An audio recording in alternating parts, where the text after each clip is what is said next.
Well, hello, we're back again. Real Talk on Scene with Dr. Rick Merritt. First of all, I would like to say Happy New Year to everyone who's watching. And we are about to go into another episode. And the title of this episode is Hypersensitivity, Cognitive Disorder, and Our Relationships. Stay tuned. You don't want to miss this. Join us.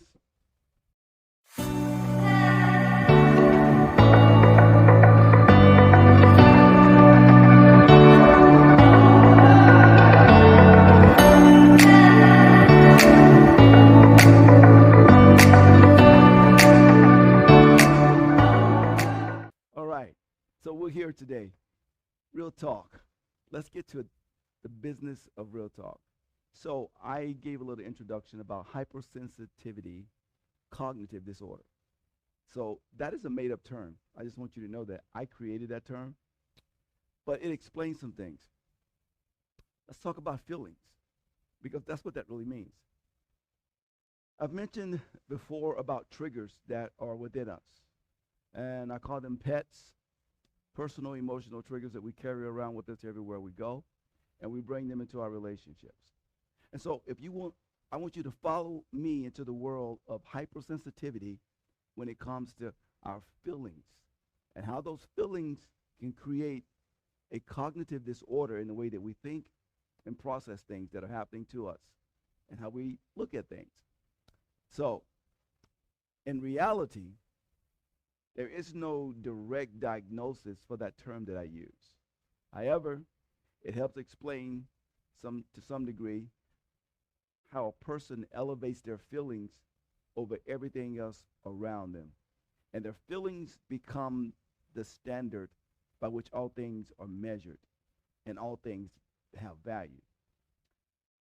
I came across a phrase that I want to share with you. It says, sometimes there are no words, that sometimes there are no words that can describe devastation. And when there are no words, the only thing that are left are feelings. That's truth. That's truth. Sometimes when you're going through things or things happen to you or you're just in a place, you sometimes you go to a dark place in your emotions and there are no words. There are no words to explain that. Sometimes it can be a devastation, and what characterizes it to be a devastation can be variable because what impacts you really, hard or significantly may not impact another person the same way. So therefore, they begin to determine what you're feeling and how you're feeling it and what you should or should not feel. And that's where we get in trouble. Proverbs 23:7 says these words. As a man thinketh in his heart, so is he. And so what we're feeling and a lot of times in our relationships because of things that have been said or things that have been done really does determine how we're going to respond to the people that are around us, and particularly the person that we're in relationship with. So let's talk about the realm of hypersensitivity cognitive disorder. Maybe this person has triggers that exploit their undeveloped dispositions. And sometimes we get in our relationships, we don't know that the person that we are in relationship with have these undeveloped dispositions that gets triggered and comes to the surface. He or she, no matter what they say or do, this disposition is not going to line up with the other person's value system when their disposition is basically supported by feelings alone, not by a value system, not by a standard that they have agreed upon, but by simply their feelings about things. So, not to mention, is how we view those people in light of how they make us feel. So then our words and our actions change towards them based simply on our feelings. And I want to look at why this is dangerous. This is where we get in the mud with people that we love or we want to love or we want to love us. Our value system gets twisted it gets bent or it's not clear because they make us feel a certain way. So the principle of temperance, it's an old-fashioned word that we hardly ever hear anymore, temperance. The consistency of self-discipline. These things are very valuable and they're fundamental in the principles of relationship. Because this is where we find our identity in the relationship. Trust comes from trustworthiness. And that comes from competence and character. The lack of those things will make us revert to feelings alone. Because intemperance in adversity affects our judgment and it affects what we consider to have as wisdom. So I'm using these terminologies to make you think about why you feel the way that you feel, which promotes the way that you act in relationships. Hypersensitivity is governed by feelings alone, not by character, not by competence. There is no value system. It's just feelings and that alone. So how often does anger negatively affect your relationship? Because hypersensitivity promotes anger if it's not controlled, and your feelings become the thing that has a value system beyond anything else. And one of the feelings and one of the emotions that come to the surface quickly, and more so than any other emotion, is anger. Anger. And when anger is not controlled, it will trigger you and I into places where we start thinking, functioning, and blaming without a real cause, because anger needs support. It becomes outbursts, and outbursts really are nothing more than triggers coming to the surface. All right, so the definition of an outburst is a sudden release of strong emotion, a sudden violent display as of activity or an emotion. It is typically an indignation manifesting in an expression because you've been triggered and your feelings are not contained, or you no longer wants to contain them. So then it comes to who, what, and why. What caused the outburst? Who caused the, who's the person? Who's the reason for the outburst? What is the reason for the outburst? Why is it happening? These are personal representations that needs to be managed in all cases, and particularly in our relationship. Because just because we're angry, it doesn't mean that the other person that we're angry with deserves that anger. So working through what I believe is one of the strongest emotions in outbursts that are prompted by triggers is transference.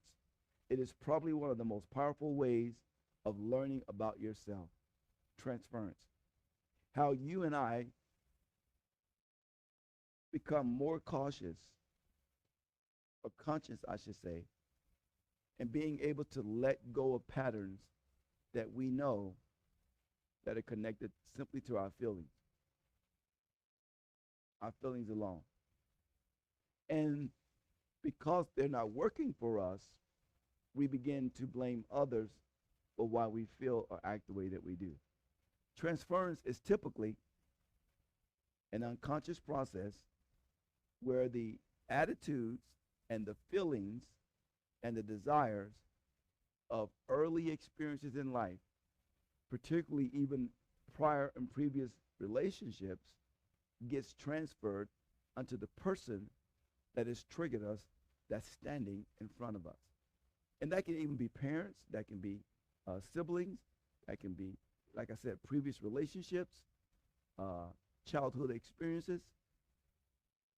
And now we're transferring those feelings to the person that's in front of us because of what happened to us previously. And this simply means that we are blaming them for feeling the way that we feel.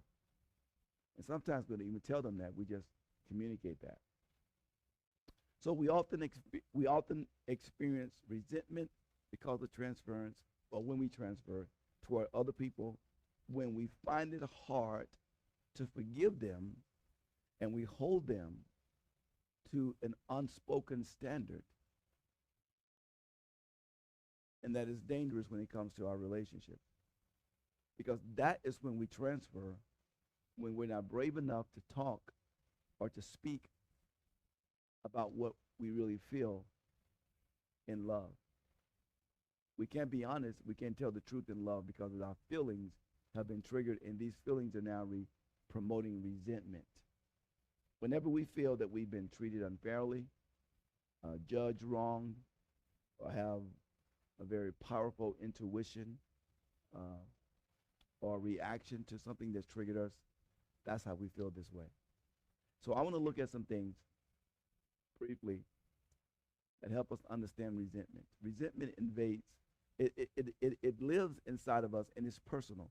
It's not the other person's feelings. They're your feelings.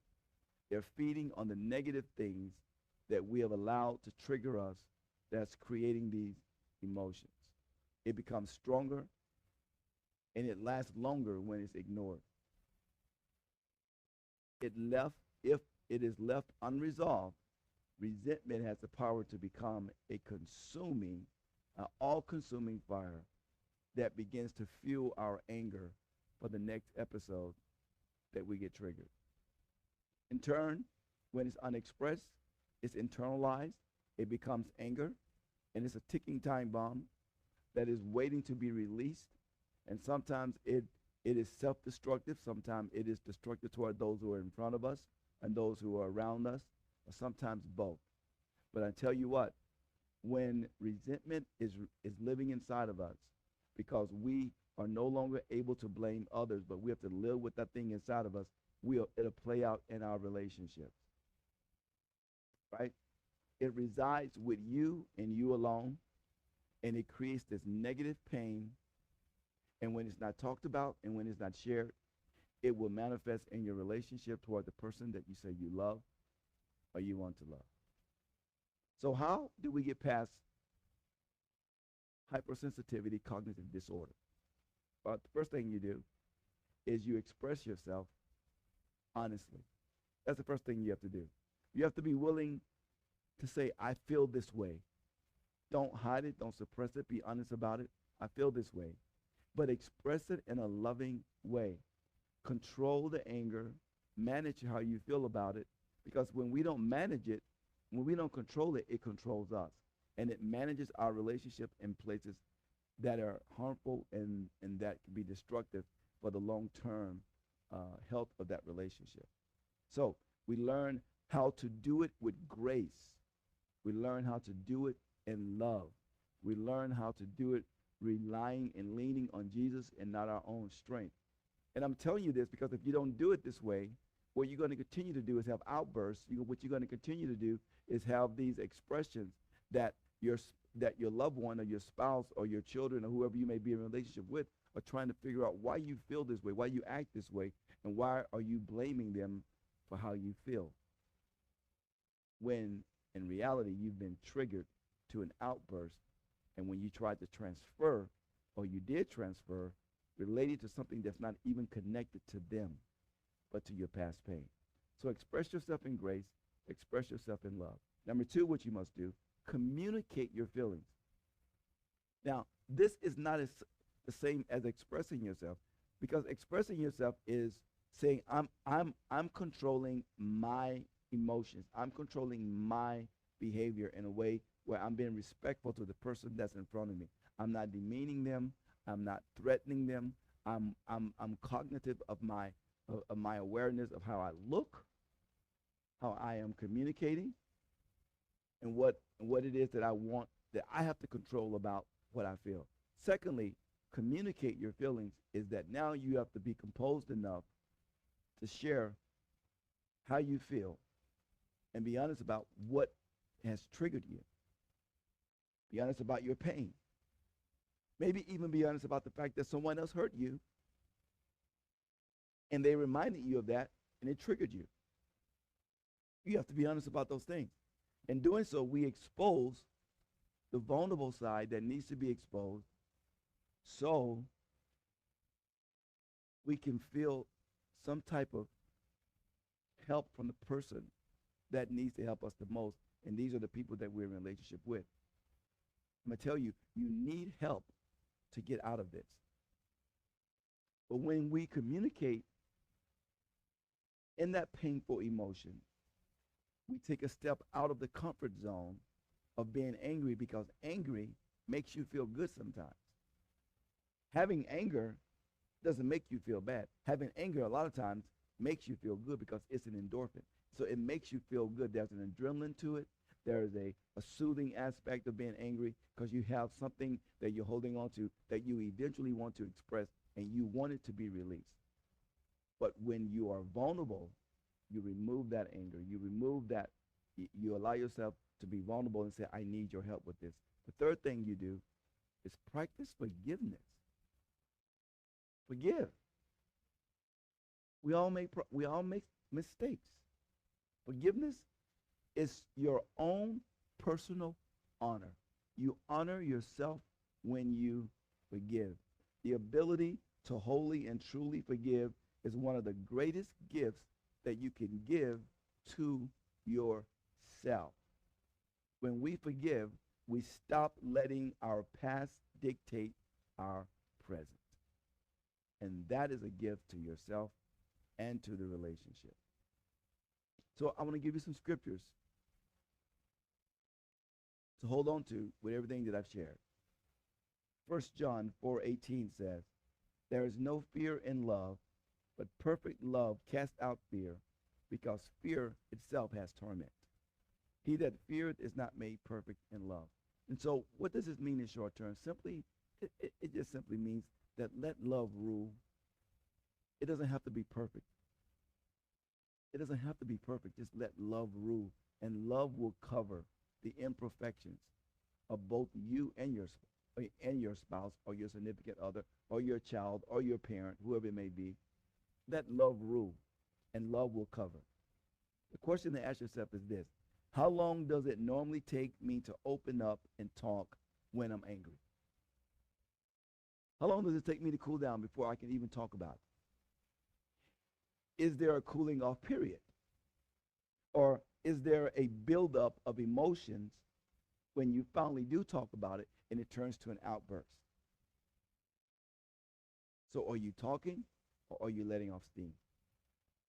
Ask yourself that. The other scripture I want to leave with you is Ephesians 4:27. Transference is a tool of the enemy. And the Bible says this in Ephesians 4:27. Neither give place to the devil. Give no place to the enemy in your mind. Give no place to the enemy in your emotions. Because he wants to use your emotions to condemn the people you love around you. In James 4:7, submit yourself therefore to God, resist the devil, and he will flee from you. So, hypersensitivity, cognitive disorder, has a cascading impact on your feelings, which makes you outburst, makes you transfer, and makes you withhold your true identity of how you feel about things. So I pray that this little short presentation give you some information. Maybe you're armed with things you weren't armed with before, and that God can help you. Practice what you heard here. Let it have residence in you. And the Lord, that is good in all things, helpful in all things, will help you overcome. Hey, God bless you. Happy New Year again. Until the next time.